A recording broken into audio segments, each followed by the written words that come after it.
Hello everyone and welcome to the channel. In this video, I will show you exactly how to get the Spotify DJ. First of all, open up the Spotify application on your phone.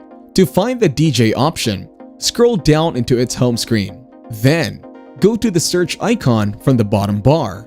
Now, tap on its search bar and run the query AI-DJ. After that, tap on the AI-DJ album. Now, tap to play the DJ songs. You can play all the DJ sounds from here.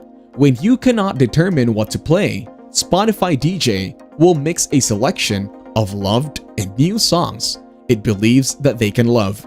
Using generative AI tracks, commentary on the song or artist is interspaced between pieces. Spotify's head of cultural partnerships, Xavier X. Jernigan, provides the voice for this one. Thank you everyone for watching. Hope you got some value. Make sure to like the video and subscribe to our channel. Leave a comment down below and I will see you in the next one.